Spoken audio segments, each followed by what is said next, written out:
this. Oh, come now, Mr. Squidward. Very high-class guests waiting for very high...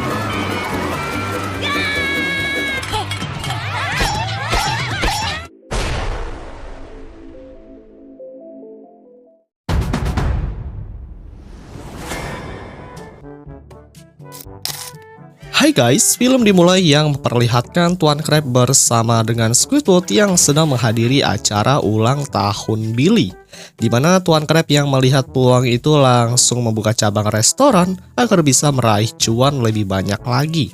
Dan ketika ada si bocil, Squidward langsung melemparkan Krabby Patty ke mulut, yang kemudian Tuan Crab langsung menyuruh Squidward untuk segera pergi menjual makanan kepada anak-anak yang sedang bermain.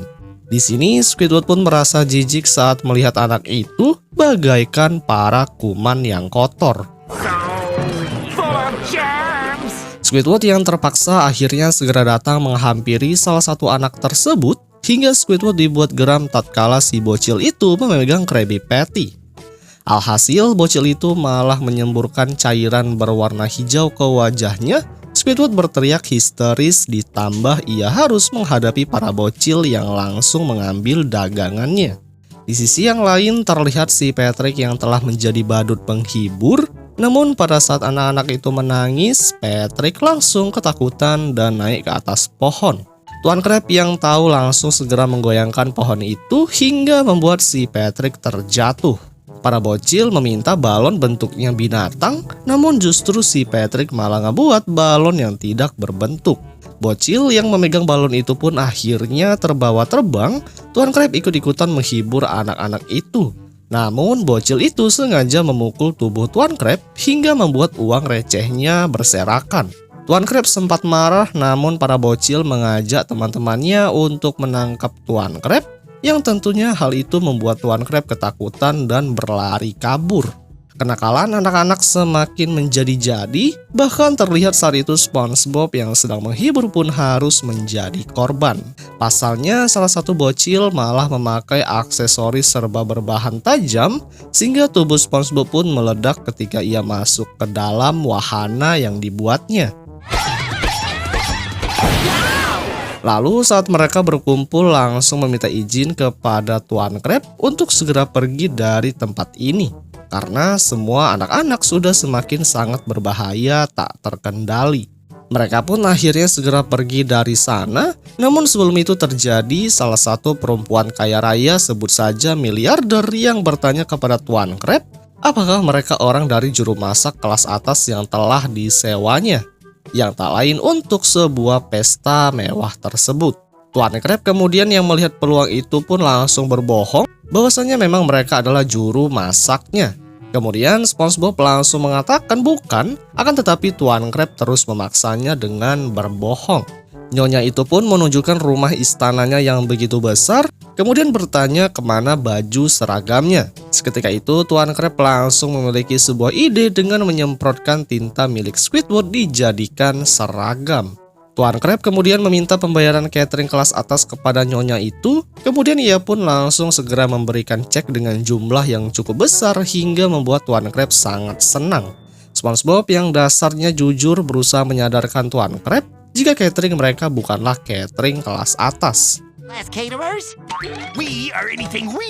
Namun Tuan Crab dengan cerdas memanfaatkan situasi, yang mana ia mulai memerintahkan mereka bertiga untuk mengurus anak-anak itu kembali. Tentunya mereka pun gak mau karena para bocil itu sangat brutal. Terpaksa mereka pun mengikuti Tuan Crab. Saat mereka semua sudah berada di dalam, Tuan Crab segera memerintahkan SpongeBob untuk mencari menu istimewa yang pantas untuk dihidangkan kepada para tamu.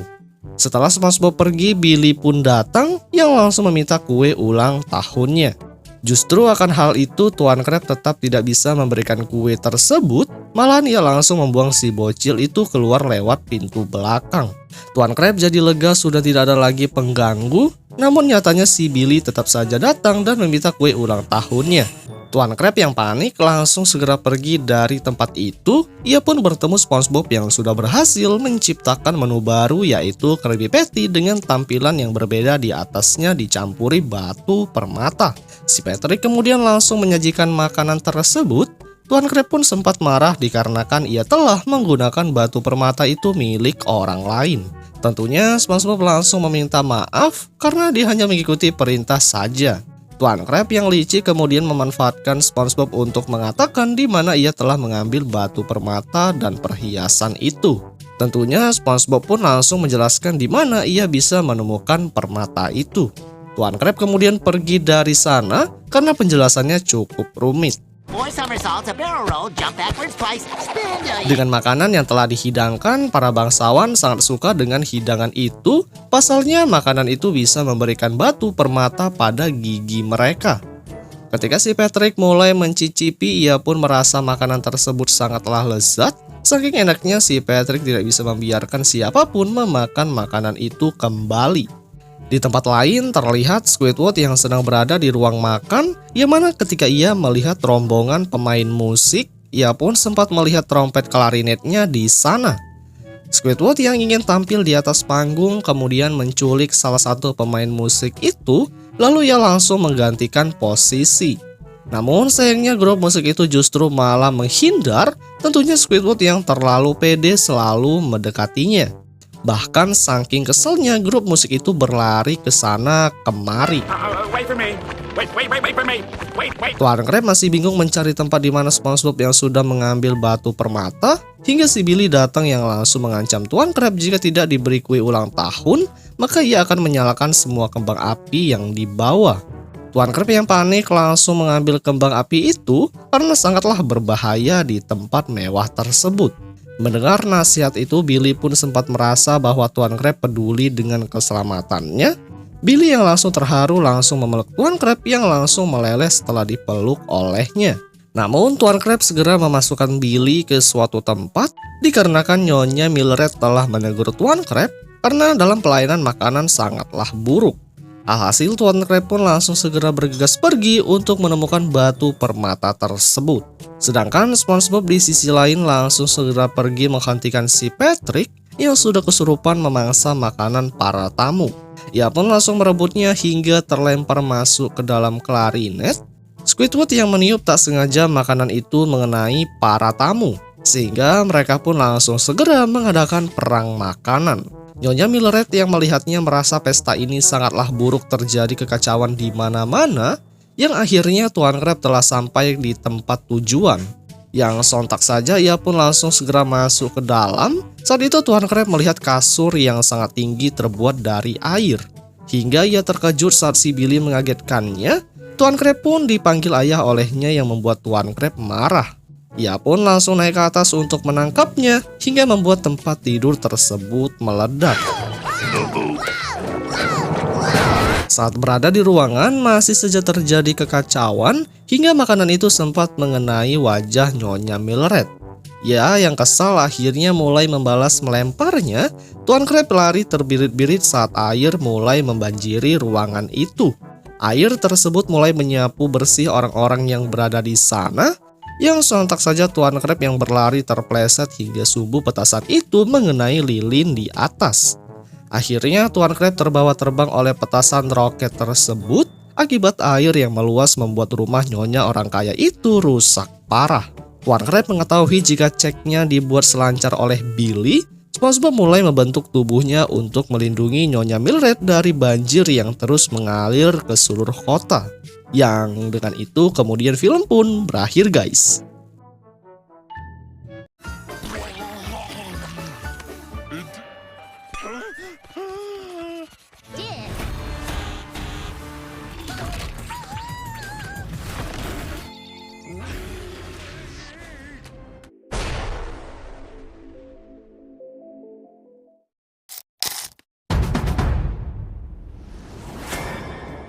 Hai guys, pada malam yang hening di sebuah pantai yang dikenal dengan nama Golegon, dua ikan tampak sedang bersantai menikmati es krim di tepi laut. Suasana begitu damai dengan angin sepoi-sepoi yang membelah wajah mereka, dan deburan ombak yang terdengar menenangkan. Kedua ikan ini tampak sangat menikmati waktu mereka terjebak dalam kebahagiaan yang sederhana. Namun ketenangan itu tidak berlangsung lama. Salah satu dari mereka dengan ceroboh menjatuhkan es krimnya ke dalam air. Dan dengan sekilas mata mereka melihat bayangan besar melintasi di permukaan air. Panik, keduanya menoleh dan segera merasakan ada sesuatu yang mengancam. Dalam sekejap muncul sebuah sosok raksasa dari bawah laut.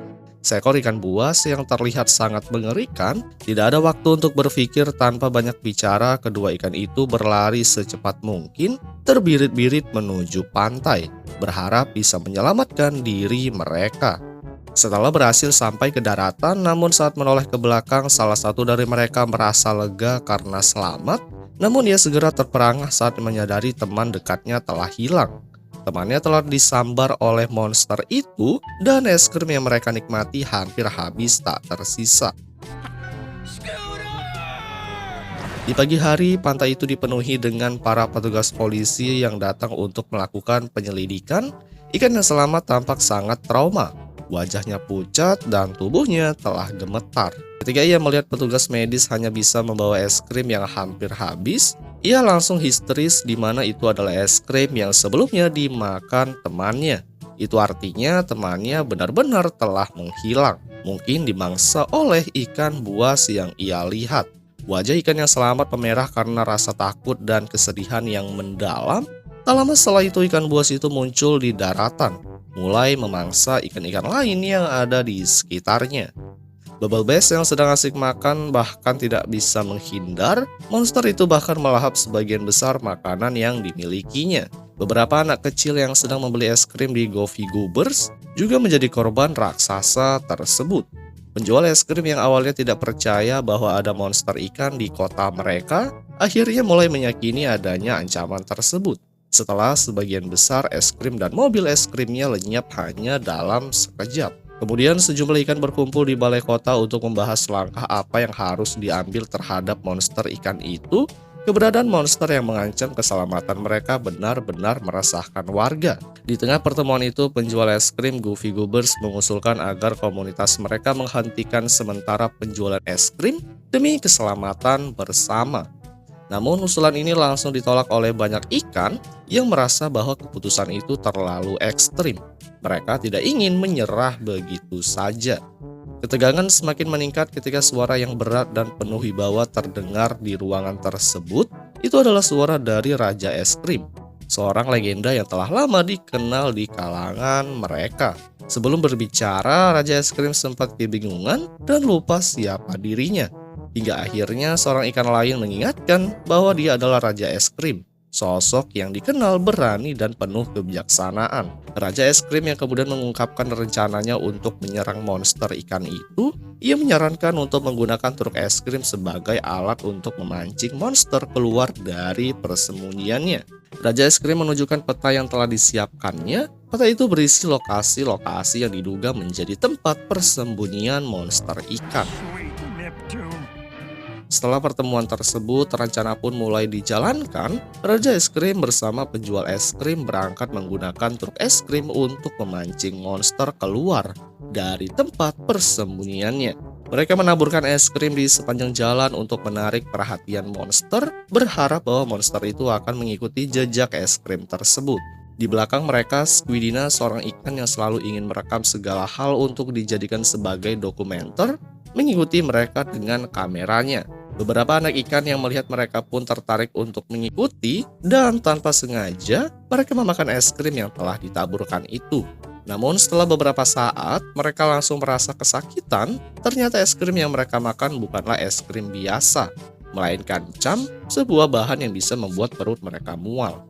Penjual es krim pun merasa jijik dan langsung membuangnya, tetapi Raja Es Krim langsung melarangnya untuk menggunakan es krim lainnya, karena semua es krim yang ada di truk itu adalah miliknya untuk diet. Mereka berdebat dan akhirnya terjadi pertengkaran. Tanpa disengaja sebuah kaleng es krim terjatuh ke jalan. Dan beberapa detik kemudian monster ikan itu muncul dan langsung memakannya. Monster itu mengejar truk es krim yang sangat cepat. Raja Es Krim dan penjual es krim pun sangat panik. berusaha menghindar dengan kecepatan tinggi, namun percuma saja monster itu berhasil menyalip mereka dan menabrak truk. Truk es krim itu hancur berantakan dan Raja Es Krim merasa sangat kesal dengan hal itu. Namun Raja Es Krim tidak kehabisan akal, ia memutuskan untuk menggunakan perahu yang lebih besar lengkap dengan senjata penghancur. Setelah kejadian itu, Raja Es Krim muncul dengan perahu besar yang tampak sangat gagah dan kuat. Squidina tetap merekam setiap momen untuk dokumentasi, mereka siap melanjutkan misi mereka.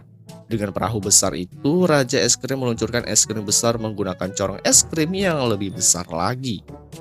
Es krim itu dilemparkan untuk memancing monster keluar, dan benar saja monster itu muncul dari tempat persembunyiannya, menuju perahu besar mereka. Namun perahu itu sangat cepat dan saking kuatnya Squidina terjatuh dari perahu dan secara tidak sengaja jatuh tepat di atas es krim yang mereka lemparkan. Ini membuat monster itu semakin tertarik dan ia mulai mendekati daratan. Squidina akhirnya menyadari bahwa monster itu adalah Patrick, saudaranya yang telah lama menghilang. Raja Es Krim yang marah mencoba menyerang, tetapi Squidina menghentikannya. Ia mengungkapkan bahwa Patrick adalah saudaranya dan hal ini membuat Raja Es Krim semakin murka. Namun Squidina memiliki ide untuk menyelesaikan masalah ini dengan cara yang lebih damai. Ia mengusulkan agar mereka melakukan lomba makan es krim. Jika Patrick kalah, ia harus mengembalikan semua es krim yang telah dicurinya. Lomba pun dimulai. Patrick berusaha keras untuk memakan sebanyak mungkin. Karena jika ia kalah, ia harus mengganti semua kerugian es krim yang telah diambilnya. Sementara itu, Raja Es Krim juga berusaha keras untuk memenangkan lomba agar ia bisa mendapatkan es krim yang dicuri oleh Patrick. Mereka terus makan tanpa henti meskipun perut mereka sudah terasa sangat kenyang, namun mereka berdua tak mau menyerah begitu saja. Hingga akhirnya keduanya sudah tak mampu melanjutkan lomba itu lagi. Patrick pun kalah dan dengan berat hati, ia harus mengganti es krim yang telah dicurinya. Meskipun awalnya menolak, akhirnya Patrick mengikuti keputusan Raja Es Krim dengan perasaan kesal namun juga sedikit lega. Patrick pun setuju untuk bergabung dengan Squidina dan Raja Es Krim dalam usaha mereka. Mereka bertiga pun berjualan es krim bersama-sama dan cara ini ternyata berhasil meningkatkan penjualan. Yang kemudian film pun berakhir guys.